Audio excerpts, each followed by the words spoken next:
down. It is only ever a question of time before you go down. If you're one of the lucky ones, you may just reach the anniversary of a year since when I wrapped my tendrils around you and pulled you into my world. For others, the marker of a year is but a distant dream, as they find themselves cast down from their pedestal after a number of months.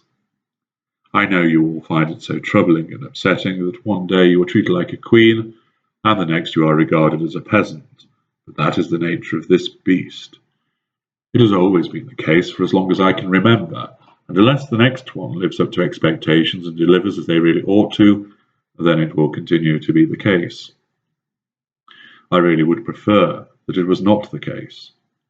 I know that you think that I am some kind of monster for reveling in causing you such pain. I recognize that you are staggered that anybody could behave in what you regard as such an inhuman fashion by meting out physical, emotional, sexual, and financial abuse. But as is so often the case, you are too caught up in your own feelings to actually understand why we do as we do. I do not revel in the act of making you cry by calling you all manner of names and shouting at you. I do not take vast pleasure in saying who you can socialize with and marshalling your finances as if they are my own. The vast variety of manipulative machinations which I produce from my devil's toolkit are not the source of my pleasure. Yes, I will admit that I derive satisfaction from exerting such control and power over you. It is not a huge amount of satisfaction. Why is that? It is for the simple reason that I am superior to you. I am entitled to take such steps and act in this way. It is a given. Accordingly, by behaving in this manner, I am simply doing that which is expected of me, and that is my right. Thus, I am not able to derive huge amounts of pleasure from it. It is not the act which gives me the pleasure, but it is your reaction to it. Your heightened emotional reaction, combined with the attention that you give me, are the reasons why I must cast you down. I know that you hope that this can be avoided, and you believe that there is another way. I know you try to keep me happy by doing everything you could, as best you could, in the manner that you thought would meet with my approval, but you always failed in some way. I know my opinion chops and changes from day to day and from hour to hour, but that is the way that I am. And you availed yourself of my brilliance, so now you must endure this part of my nature.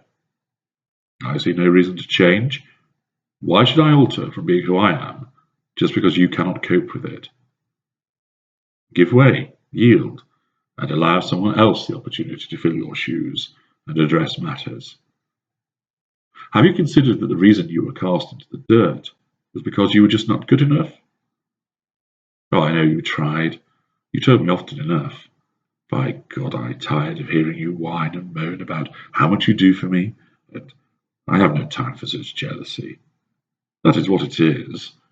You've been exposed to my brilliance. You wanted it for so long. You enjoyed being admitted to my world with all that such admission entailed, but then you failed to show the requisite appreciation and respect. I knew what was behind it.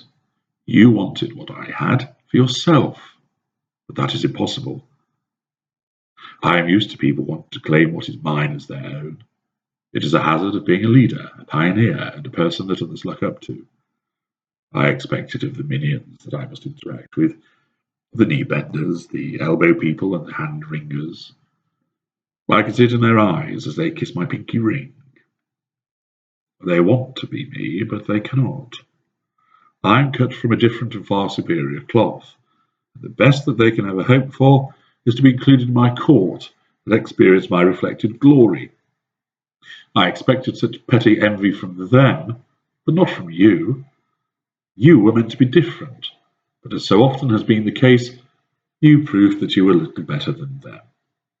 Yes, you showed me some service in the provision of the fuel that I require, but as ever it was short-lived, and that is why I had to cast you down.